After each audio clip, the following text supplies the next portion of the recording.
Hello friends, मैं स्वागत करता हूं डेली करंट अफेयर्स के इस सेशन में, जहां आप लोग को 17 अप्रैल 2025 के करंट अफेयर्स पूरा डिटेल्स में बताया जाएगा।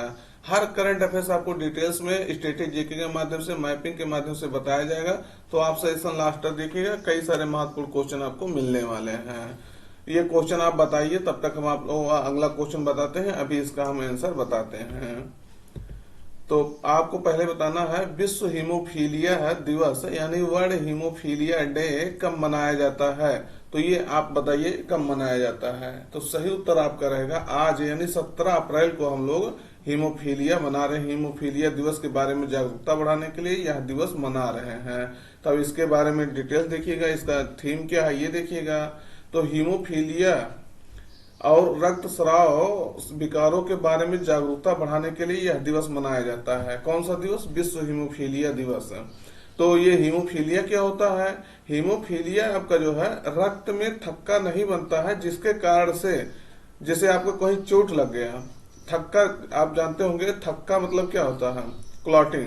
जब रक्त का थक्का नहीं बनेगा तो हमारे शरीर में अगर ब्लड निकल रहा है, जैसे कहीं भी आपको कट जाए, कहीं कट पिट जाए आपका, तो जो है क्या होता है, थक्का नहीं बनता है अगर, तो वो ब्लड जो है आपका रुकता नहीं है। तो उसी तरह से हीमोफीलिया में होता है। हीमोफीलिया में क्या होता है कि आपके में ब्लड में जो है क्लॉटिंग नहीं होता है, थक्का नहीं बनता, जिसके कारण से कहीं भी अगर आपको थोड़ा सा भी कट जाएगा तो वो वहां क्या होगा, ब्लड रुकेगा नहीं। तो उसके लिए आपको जो है, इसके लिए इंजेक्शन दिया जाता है। तो वो इंजेक्शन जब आप देंगे तभी आपका जो है वो नॉर्मल होगा, रुकेगा ब्लड वहां से। तो ये हीमोफीलिया से जो प्रभावित व्यक्ति होते हैं काफी परेशान होते हैं यही चीज से। तो इसके कारण से उनको बहुत कमजोरी होती है, उनको हर जगह जो है बचाना होता है। मेरे जान परिचय में एक है, मेरे मित्र के पिताजी, तो वो हमेशा जो है इसके लिए अपने पिताजी को महीने में 2-3 बार, तो कम से 2 बार तो जान लीजिए, इसका जो है इंजेक्शन लगवाते हैं। वो भी इंजेक्शन कहाँ, सरकारी में लगवाते हैं। सरकारी में क्योंकि जो है लगभग 8-10 हजार का बताते हैं कि ये इंजेक्शन, एक इंजेक्शन मिलता है, लेकिन सरकारी में जो है ये 150 या 200 के आसपास ऐसे कुछ में मिल जाता है। तो इसको आपको ध्यान रखना है। हीमोफीलिया बहुत जो है खराब जो है बीमारी है। अब की वर्ष का थीम है access for all, women and girls bleed too, यानी सभी के लिए पहुंच, महिलाओं और लड़कियों को भी रक्तस्राव जो है होता है। तो इसका भी जो है आपको ध्यान रखना। थीम ये आपके लिए इम्पोर्टेंट है। तो हीमोफीलिया का थीम भी यही है, मतलब हीमोफीलिया का थीम यही है। अगला क्वेश्चन देखते हैं। कह रहा है, इंडिया जस्टिस रिपोर्ट यानी भारत न्याय रिपोर्ट 2025 में किस राज्य ने ओवरऑल जो है प्रथम स्थान प्राप्त किया है। तो अभी इसको जो है टाटा ट्रस्ट द्वारा ये रिपोर्ट जारी किया गया है। कई सारे आधार इसमें बनाए गए हैं, तो आपको बताना है जैसे इसमें जो है कौन प्रथम स्थान पे है, कौन सा राज्य प्रथम स्थान पे है, जो टाटा ट्रस्ट द्वारा भी जारी किया गया है। तो आप बताइए कौन सा प्रथम स्थान पे है। सही उत्तर आपका रहेगा ये कर्नाटक जो है इसमें प्रथम स्थान पे है। कौन सा राज्य? कर्नाटक ओवरऑल प्रथम स्थान पे है। तब इसका डिटेल्स देखते हैं। इंडिया जस्टिस रिपोर्ट 2025 है, इसके बारे में किसी भी राज्य या केंद्र शासित प्रदेश ने पुलिस बल से जो महिलाओं के लिए अपने स्वयं के आरक्षित कोटे को पूरा नहीं किया है, ये इस रिपोर्ट में बताया गया है। टाटा ट्रस्ट द्वारा जो है कई सारे संगठनों के साथ मिलकर के ये रिपोर्ट जारी किया जाता है। मानदंड क्या है इसमें? तो मानदंड है पुलिस, न्यायपालिका, जेल, कानूनी सहायता, और जेल हो गया, कानूनी सहायता हो गया, मानवाधिकार आयोगों के आधार पर जो है राज्यों को 5 मानदंडों के आधार पर रैंकिंग प्रदान किया जाता है। तो इसमें 5 मानदंड कौन है? ह्यूमन रिसोर्स यानी मानव संसाधन, बजट क्या है, उसके बाद बुनियादी ढांचा क्या है, बेसिक स्ट्रक्चर क्या है, कार्यभार क्या है, तो इसके और विविधता उसका क्या है, डाइवर्सिटी क्या है। इसके आधार पर जो ये 5 जो है आपका पिलर है, जिसके आधार पर रैंकिंग प्रदान किया जाता है। पुलिस कैसे काम कर रही है, न्यायपालिका कैसे काम कर रही है, जेल, कानूनी सहायता कैसे मिल रहा है, मानवाधिकार का रक्षा कौन सा राज्य सबसे अच्छा कर रहा है, तो इस आधार पर इसको रैंकिंग दी जाती है। अगर टॉप 5 देखेंगे जो है, शीर्ष 5 देश, तो कर्नाटक आपका ओवरऑल जो प्रथम स्थान पे है, वैसे भी आपका जो है प्रथम स्थान पे है। आंध्र प्रदेश सेकंड स्थान पे, तेलंगाना आपका 3rd पे, केरल 4th पे, तमिलनाडु 5 पे। तो यानी आप कह सकते हैं जो साउथ के राज्य हैं, साउथ स्टेट, वो आपके इसमें जो है दबदबा बनाए हैं। तो कर्नाटक, आंध्र प्रदेश, तेलंगाना, केरल और तमिलनाडु, ये सीरीज भी आपसे पूछा जा सकता है, तो इसको ध्यान रखना है। इस रिपोर्ट में जो है बताया गया है, इस रिपोर्ट में ये भी लिखिएगा पहले, कर्नाटक को इसमें समग्र रूप से प्रथम स्थान मिला है। कौन सा स्थान मिला है? प्रथम स्थान मिला है 6.78 रैंकिंग के साथ, जो है स्कोर के साथ है। किसने? 10 में से स्कोर के साथ है। और अंतिम स्थान पे देखेंगे तो पश्चिम बंगाल और उत्तर प्रदेश इसमें अंतिम स्थान पे हैं। तो अंतिम स्थान पे कौन है? पश्चिम बंगाल और उत्तर प्रदेश है। 2019 से यह रिपोर्ट जारी किया जाता है। कब से किया जाता है? 2019 से। इसमें जो है जैसे लिंग प्रतिशत में वृद्धि किस राज्य में हुआ है, किस राज्य में नहीं हुआ है, और ये सब रैंकिंग अगर सकारात्मक देखेंगे, न्यायपालिका कैसे कार्य कर रही है, पुलिस का बुनियादी ढांचा में जो है किस प्रकार से बदलाव हो रहा है, कोर्ट में किस तरह से जो है डिजिटल हियरिंग शुरू हुआ है, इस समय तो बताया सुधार हुआ है। लेकिन ये भी बताया गया है इसमें कि जो महिला कोटा पूरा करने के लिए वादा किया गया है वो कोटा नहीं पूरा किया जा रहा है। जो पुलिस का बुनियादी ढांचा है वहाँ थानों में अभाव है, ये सब बातें इसमें बताई गई हैं। ऐसे ये भी कहा गया है इस रिपोर्ट में कि बिहार में जो है पुलिस बल में महिलाओं की सबसे अधिक भागीदारी है। तो ये सब इस रिपोर्ट में सब बताया गया है। इसको ध्यान रखना, टाटा ट्रस्ट द्वारा 2019 से जारी किया जाता है। अगला है वैश्विक वित्तीय स्थिरता, ग्लोबल फाइनेंशियल स्टेबिलिटी रिपोर्ट किस संगठन द्वारा जारी किया जाता है? तो ये आपको बताना है, ये वैश्विक वित्तीय स्थिरता रिपोर्ट जो है ये किस संगठन द्वारा जारी किया जाता है। तो आपको ये बताइए आप लोग। सही उत्तर आप जो है आपका रहेगा अंतरराष्ट्रीय मुद्रा कोष। तो अंतरराष्ट्रीय मुद्रा कोष यानी इंटरनेशनल मॉनेटरी फंड इसको रिपोर्ट को जारी करता है। तो अब इसके बारे में डिटेल देखते हैं।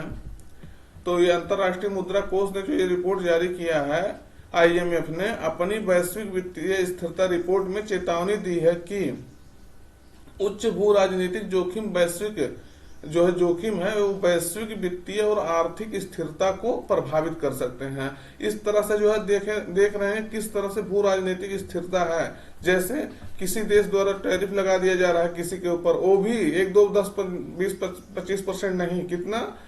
134%, 125%, 104%, मतलब इस तरह से टैरिफ, जैसे कह रहे हैं टैरिफ युद्ध चल रहा है, टैरिफ वार चल रहा है। इस तरह से जो है वैश्विक स्थिति इस समय दयनीय हो गई है। तो इसने जो है वैश्विक आपूर्ति श्रृंखला जो सप्लाई चेन है उसको बाधित करने वाले संघर्षों, साइबर हमलों और संसाधन प्रतिस्पर्धा जैसे जो खतरों को उजागर किया, बताया है। जैसे साइबर हमला जो है पूरे विश्व में किस तरह से हो रहे हैं, जो ग्लोबल जो है क्या है आपूर्ति श्रृंखला है, सप्लाई चेन है, उसको किस तरह से बाधित कर रहे हैं, उसको बाधित करने वाले किस तरह संघर्ष उत्पन्न हो रहे हैं, संघर्ष हो रहा है, संसाधन के लिए प्रतिस्पर्धा हो रही है, जैसे खतरों को इन्होंने बताया है। वो देखिए ये रिपोर्ट ही आपके लिए सबसे ज्यादा महत्वपूर्ण है कि कौन जारी करता है। तो वैश्विक शक्ति, नए व्यापार गठबंधन और निवेश केंद्रों में जो है बदलाव पारंपरिक आर्थिक गतिशीलता को जो है बदल रहे हैं। वैश्विक कर प्रणाली जो है खंडित हो रही है क्योंकि कुछ देश जो है न्यूनतम वैश्विक कर अपना रहे हैं जबकि अन्य साझा कर जो है नियमों से दूर जा रहे हैं। तो ये सब जो है इस रिपोर्ट में बताया गया है, इसको आपको ध्यान रखना है। देखेंगे अगर IMF के बारे में, इंटरनेशनल मॉनेटरी फंड यानी क्या कहते हैं इसको हिंदी में, अंतरराष्ट्रीय मुद्रा कोष, तो इसकी स्थापना जो है 1944 में हुई थी। कब हुई थी? 1944 में स्थापना हुई थी। ध्यान रखना है, इंपॉर्टेंट है आपके लिए। इसका अगर हेडक्वार्टर देखेंगे तो संयुक्त राज्य अमेरिका की जो राजधानी है वाशिंगटन DC, कहाँ है? वाशिंगटन DC, वहां इसकी जो है वहां इसका हेडक्वार्टर है। और अगर देखेंगे इसके सदस्य कितने हैं, मेंबर कितने हैं, तो मेंबर 191 मेंबर इसके इस समय देश इसके सदस्य हैं। यह रिपोर्ट जो है IMF द्वारा साल में 2 बार जारी किया जाता है, ये भी ध्यान रखना है। कब कब जारी किया जाता है? एक अप्रैल माह में जारी किया जाता है, एक अक्टूबर माह में। रिपोर्ट उतना इम्पोर्टेंट नहीं है इसमें क्या कहा गया है, रिपोर्ट ये इम्पोर्टेंट है कि इसको जो है कौन जारी किया है, तो इसको आपको ध्यान रखना है। तो इसके बारे में हम आपको पूरा डिटेल्स में बता दिए। तो वीडियो जो है अपने मित्रों तक शेयर कर दीजिएगा और चैनल सब्सक्राइब नहीं किया तो सब्सक्राइब कर लीजिएगा। अगला है चर्चा में रहा तूती द्वीप। कौन सा द्वीप? तूती द्वीप। इस पर जो है किस देश का कब्जा है? तो अभी ये चर्चा में रहा तूती द्वीप, तो ये कहाँ है, कैसे चर्चा में है, अभी आपको बताना है। तो सही उत्तर आपका रहेगा सूडान में ये चर्चा में है। सूडान में जो है आपका ऐसे ब्लू नदी और कौन सा नदी, ब्लू नदी और व्हाइट नदी जो है, व्हाइट ब्लू नदी, ये दोनों मिल करके एक द्वीप बनाती है। कह लीजिए इसको नदीय द्वीप है। कौन सा द्वीप? तूती द्वीप। तो इसको जो है सूडान के आर्मी ने इसको फिर से कब्जा कर लिया, नियंत्रण इस पे कर लिया है, जिसके कारण से ये चर्चा में रहा है। तो 2 वर्षों के हिंसक गृह युद्ध के बाद सूडान ने तूती द्वीप को जो है राष्ट्रीय सेना द्वारा पुनः अपने नियंत्रण में ले लिया गया है। तो तूती द्वीप क्या है? तो ये जो ब्लू नील है और व्हाइट नील नदियों के संगम पर यह स्थित है। उसके जो है संगम पर यहाँ जहाँ मिलती है वहां ये स्थित है नदियां जो है दोनों। और इसका कृषि महत्व बहुत ज्यादा है। तो क्यों कहा कृषि महत्व ज्यादा है? क्योंकि जो खार्तूम के गार्डन के रूप में इसे जाना जाता है। खार्तूम आप जानते हो कि सूडान की क्या है? राजधानी है। तो यह राजधानी के फलों और सब्जियों का एक जो है बड़ा हिस्सा प्रदान करता है। यानी राजधानी में जो है जो सब्जियां और फल आते हैं यहीं से एक बहुत बड़ा हिस्सा प्राप्त होता है। क्यों? क्योंकि नदी भी बगल से गया है तो यहाँ जो है खेती करने में आसानी होती है। और यहाँ ये भी आपको ध्यान रखना, ये मैनुअल खेती की प्रथाएं यहाँ जो है प्रचलित हैं। तो इसको आपको याद रखना है। अब इसका जो है लोकेशन देखिएगा, ये है आपका देखिएगा ब्लू नील रिवर, और ये आपका है व्हाइट, यहाँ लिखा शायद नहीं है, ये है आपका व्हाइट। तो इस दोनों के बीच में ये तूती आइलैंड है, तो इसको आपको ध्यान रखना है। ये आपके खार्तूम यहाँ की राजधानी हो जाती है सूडान की, तो इसको ध्यान रखना है। अगला है चर्चा में रहा इमखियुंग जनजाति जो है मुख्य रूप से किस राज्य में पाई जाती है, जो अभी चर्चा में थी। तो किस राज्य में ये पाई जाती है जो चर्चा में थी? तो सही उत्तर आपका रहेगा ये नागालैंड में ये जनजातियां निवास करती है। मुख्यतः जो है नागालैंड में अपने इंडियन देखेंगे, वैसे ये म्यांमार और उसके आसपास क्षेत्रों में भी पाई जाती हैं। तो चर्चा में क्यों है? क्योंकि जो है इमखियुंग जनजातीय परिषद ने हाल ही में जो भारत म्यांमार सीमा पर जो वाड़ लगाने और फ्री मूवमेंट रेजिम को हटाने के खिलाफ जो है नागालैंड के पुराने टाउन में विरोध प्रदर्शन किया है। क्यों किया है? क्योंकि ये जनजातियां जो होती हैं ये ग्रुप में रहती हैं। ग्रुप मतलब इनका जो है विस्तार जो है आपका, आप देखेंगे शायद नागालैंड का मैप नहीं लगाया हूं, नागालैंड देखेंगे और आप म्यांमार देखेंगे तो दोनों का सीमा साझा होता है। तो दोनों का जब बाढ़ लग जाएगा तो दोनों ये जनजातियां खुद जो आपस में रहती हैं मिलजुल के, ये आपस में ही मूवमेंट नहीं कर पाएंगे, इधर उधर मूवमेंट नहीं कर पाएंगे। तो इसके कारण से जो बाढ़ लगाने की बात हो रही है उसका विरोध ये लोग काफी कर रहे हैं। तो यह जनजाति जो होता है मुख्य रूप से पूर्वी नागालैंड और म्यांमार के आसपास के क्षेत्रों में रहती है, और उनके गांव जो है कुलों पर आधारित होते हैं। किस पे आधारित होते हैं? कुलों पर आधारित होते हैं। कुल मतलब समझ रहे होंगे आप लोग। और वह मौखिक इतिहास, त्योहारों और सांप्रदायिक भूमि स्वामित्व की एक मजबूत परंपरा का पालन करते हैं। तो ये आपको ध्यान रखना, इनका इमेज दिखाते हैं। ये है देखिएगा इमखियुंग जो है जनजाति कहाँ पाई जाती है आपके यहाँ? नागालैंड में। नागालैंड की राजधानी कोहिमा।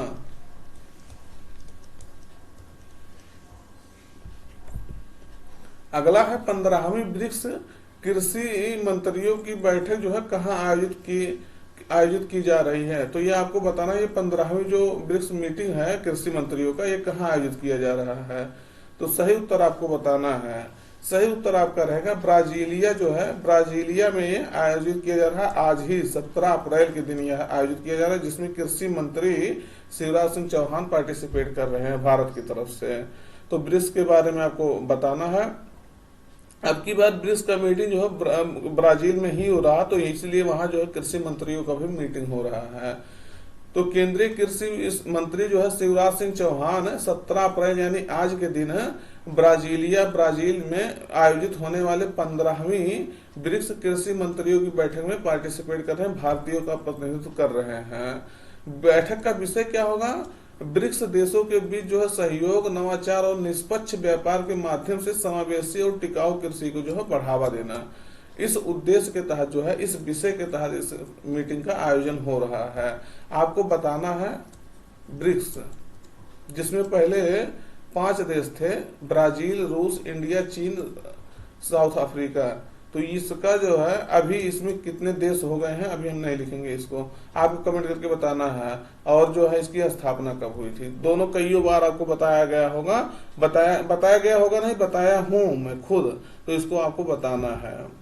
अगला है भारत के भारत के 52वें मुख्य न्यायाधीश कौन होंगे, यानी चीफ जस्टिस ऑफ इंडिया जो है 52वें नंबर पर कौन होंगे। आपको ये पता होगा 91वें नंबर के अभी कौन है, संजीव खन्ना हमारे जो है ये है। तो इनका कार्यकाल बहुत कम समय के लिए था संजीव खन्ना का, जो अभी नवंबर 2024 में ये अपने पद को धारण किए थे। तो अभी इनका कार्यकाल जो है 13 मई को खत्म होने वाला है, 13 मई के पहले ही खत्म होने वाला है। तो 13 मई के दिन ये जो है जस्टिस बी आर गवई जो है इसमें शपथ लेंगे। तो ध्यान रखना है ये आपको। तो जस्टिस बी आर गवई जो है 14 मई को देश के 52वें सीजीआई के रूप में, चीफ जस्टिस ऑफ इंडिया के रूप में शपथ ग्रहण करेंगे। तो आपको याद होगा मतलब ये अभी जो है अभी जल्दी ही 51वें चीफ जस्टिस ऑफ इंडिया के रूप में संजीव खन्ना जो है अपना स्थान लिए थे। तो ये आपको ध्यान रखना है। पहला सीजीआई कौन था, तो first CJI chief justice of India Hiralal J Kania थे। क्वेश्चन आपका कईयों बार पूछा जा चुका है मित्रों, इसको ध्यान रखना है। हीरालाल जे कानिया कौन था, हीरालाल जे कानिया थे।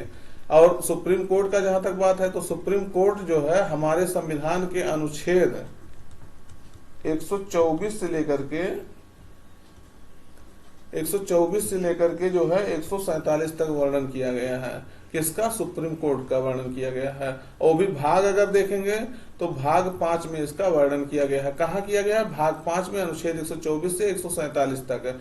और 124(1) में जो है 124 सब क्लास में कह लीजिए, ये सुप्रीम कोर्ट के न्यायाधीशों के बारे में चर्चा किया गया है कि सुप्रीम कोर्ट में कैसे न्यायाधीश होंगे। वर्तमान समय में देखेंगे तो सुप्रीम कोर्ट में जो है 33 न्यायाधीश प्लस 1 जो है मुख्य न्यायाधीश, यानी पूरा 34 न्यायाधीश हैं। अभी जल्दी ही 2-3 साल पहले जो है इसमें 3 जज और बढ़ाए गए थे, पहले 31 थे। तो अभी कितने हो गए हैं, 3 जज बढ़ा करके 34 जज हो गए हैं। तो ये भी आपको ध्यान रखना है। अगर सुप्रीम कोर्ट की देखेंगे तो सुप्रीम कोर्ट की स्थापना जो है ये आपका जनवरी कह लीजिए 28 जनवरी को, क्यों, क्योंकि जो 26 जनवरी को हम लोग जो है अपना 26 जनवरी मनाए थे और गणतंत्र हुए थे। और उसी के 2 दिन बाद 28 जनवरी 1950 को हम लोग क्या स्थापित किए थे, तो भारत के सुप्रीम कोर्ट की स्थापना उसी दिन हुई थी। तो ये बातें भी आपको ध्यान रखना है। सुप्रीम कोर्ट का न्यायाधीश जो है कॉलेजियम प्रणाली से होता है, ये आपको आइडिया होगा। जो उसमें सर्वोच्च वरिष्ठतम न्यायाधीश होता है, सबसे उच्च जो है सबसे वरिष्ठ नागरिक होता है, वरिष्ठ जो है न्यायाधीश होता है, वही जो है कॉलेजियम के अनुसार से वही क्या होता है, सीजीआई होता है, चीफ जस्टिस ऑफ इंडिया होता है। तो अगर एज के हिसाब से देखेंगे तो ये वरिष्ठतम न्यायाधीश अब कौन होंगे, जस्टिस बी आर गवई। ऐसा भी कहा जा रहा है ये जो है दलित है, ऐसा हम न्यूज में पढ़े हैं। मैं इसके पक्ष में नहीं बोल रहा हूँ कि दलित है कि क्या है, लेकिन ये ऐसा न्यूज में कई न्यूज में ऐसा चलाया जा रहा है। तो ध्यान रखना है। अभी जो है सुप्रीम कोर्ट के न्यायाधीश की उम्र जो है 65 वर्ष होती है, मतलब 65 वर्ष पे ये रिटायर होते हैं। तो ये बातें आपको ध्यान रखना है, ये आपके लिए इम्पोर्टेंट है। सब जो है बताएं तो ये मतलब इसको ध्यान रखना है। नियुक्ति कौन कराता है, तो इनका शपथ, तो शपथ जो है आपको राष्ट्रपति इसके कराते हैं। कौन कराता है, राष्ट्रपति, यानी द्रौपदी मुर्मू जी उनको जो है शपथ दिलाएंगे। ये है आपके जो है जस्टिस बी आर गवई। अगला है WHO द्वारा, यानी विश्व स्वास्थ्य संगठन द्वारा विश्व महामारी संधि को कब लाया गया था, जिसके मसौदे को जो है अब अंतिम रूप दिया गया है। यानी जो है विश्व महामारी संधि को अब अंतिम रूप दे दिया गया है, जो कि एक बाध्यकारी समझौता है, संधि है। तो इसको कब लाया गया था, वो भी WHO द्वारा लाया गया था। तो सही उत्तर आपका रहेगा, इसे 2021 में इसको लाया गया था। कब लाया गया था, 2021 में मित्रों लाया गया था, जिसको अभी अंतिम रूप से इसको पारित कर दिया गया है कई सारे देशों द्वारा। तो क्या है इसके बारे में डिटेल देखिएगा। तो 3 वर्षों से जो है अधिक की बातचीत के बाद, ये 2021 में लाया गया था, हम बता ही दिए। 3 वर्षों से अधिक की बातचीत के बाद जो है वैश्विक महामारी संबंधी तैयारियों को बढ़ावा देने के लिए विश्व महामारी संधि के मसौदों को जो है अंतिम रूप दिया गया है। तो विश्व महामारी संधि क्या है, तो एक कानूनी रूप से जो है बाध्यकारी अंतरराष्ट्रीय साधन है। ये कानूनी रूप से क्या है, लीगली बाइंडिंग है, यानी अगर इस समझौता में आप आ रहे हैं तो आपके लिए बाध्यकारी होगा। तो इसका उद्देश्य होगा भविष्य की महामारियों के प्रति जो है वैश्विक प्रतिक्रिया को मजबूत करना है और इसको अगर देखेंगे तो 2021 में WHO द्वारा विकसित किया गया है। तो आपको पता होगा पैंडेमिक है, पैंडेमिक पैंडेमिक मतलब महामारी, जो है कोरोना पैंडेमिक, कोरोना महामारी 2019 में आया था, कोविड-19 जिसे कहा जा रहा है, 2019 में आया था और 2021 तक ये बहुत पूरे विश्व को बहुत ज्यादा प्रभावित किया था। हालांकि इसका प्रभाव 22 तक भी रहा है, लेकिन 21 तक जो है बहुत ज्यादा प्रभाव रहा था। तो इसके कारण से जो है पूरे विश्व में ये लगा कि ऐसा कोई संधि होना चाहिए, समझौता होना चाहिए, जो पूरे विश्व में एक ऐसा हो रहा कि अगर कोई महामारी आ जाए तो उस पर कैसे तैयारियां होना चाहिए, कैसे उससे उसको निपटा जाना चाहिए, ये सब पूरा उस पर काम हो सके। तो इसीलिए जो है ये समझौता हुआ है। तो उद्देश्य इस समझौते का है कि मानव हो गया, पशु और पर्यावरणीय स्वास्थ्य को जो है शामिल करते हुए वन हेल्थ जो है दृष्टिकोण का उपयोग करके महामारी की रोकथाम करना, उसको तैयारी करना और न्याय संगत प्रक्रिया में जो है सुधार करना। तो वही इसका कैसे रोका जा सकता है, उसका प्रिपेयर कैसे किया जाता है, अगर मान लीजिए कोई महामारी आ गया विश्व में कहीं, तो उसके लिए तैयारी कैसे किया जाएगा। तो इसलिए इसको इस उद्देश्य के तहत ये समझौता लागू हुआ, वो भी बाइंडिंग है। तो यही आपसे पूछा जा सकता है, बाइंडिंग है, दूसरे नंबर किसके सहयोग से इसको विकसित किया गया, कब किया गया था, कब लागू हो गया। तो अब WHO के बारे में जान लीजिए, विश्व स्वास्थ्य संगठन के बारे में। तो सॉरी, देखिएगा सुबह का टाइम है तो इसको जो है इग्नोर करिएगा। WHO जो है विश्व स्वास्थ्य संगठन है, 7 अप्रैल को इसकी स्थापना हुई थी, 7 अप्रैल 1948 को। इसीलिए जो है 7 अप्रैल को हम लोग विश्व स्वास्थ्य दिवस मनाते हैं। हेडक्वार्टर इसका जिनेवा में है, स्विट्जरलैंड के जिनेवा में। तो विश्व लेवल पर जो है स्वास्थ्य को कैसे मैनेज किया जा सकता है, उसको बढ़ावा देने के लिए कार्य करता है। अगला क्वेश्चन और लास्ट क्वेश्चन देखिएगा, किस राज्य सरकार ने जो है भू भारती नामक भूमि रिकॉर्ड पोर्टल लॉन्च किया है। तो ये किस राज्य द्वारा जो है ये भू भारती रिकॉर्ड जो है लैंड रिकॉर्ड पोर्टल लॉन्च किया गया है। तो सही उत्तर आपका रहेगा तेलंगाना सरकार ने, रेवंत रेड्डी की सरकार ने इसको लॉन्च किया है। तो तेलंगाना सरकार ने जो वहां का धारणी पोर्टल के स्थान पर, वहां के जो धारणी पोर्टल चल रहा था उसके स्थान पर भू भारती पोर्टल जो है, भू भारती पोर्टल लॉन्च किया है, जो नया जो है डिजिटल लैंड रिकॉर्ड सिस्टम है। तो यह सिस्टम जो है अधिक पारदर्शी है, ट्रांसपेरेंट है। जस्ट 1 मिनट, ये जो है बहुत पारदर्शी है, त्रुटि लेस है, यानी जो है इसमें गलती नहीं है। क्या है, गलती नहीं होती है, कम इसमें है। पीपल फ्रेंडली है, मतलब लोगों से जो बहुत मित्रोत कार्य करता है। तो यह सिस्टम जो है तेलंगाना भू भारती एक्ट जो आया था 2024 में, उसके अंतर्गत काम करेगा। तो ये आपको ध्यान रखना है। तो आज का सेशन मित्र यहीं पर रखते हैं। सेशन कैसा लगा आप कमेंट करके जरूर बताइएगा और अपने मित्रों तक इसको शेयर कर दीजिएगा। अगर चैनल नहीं सब्सक्राइब किए हैं तो सब्सक्राइब कर लीजिएगा। फिर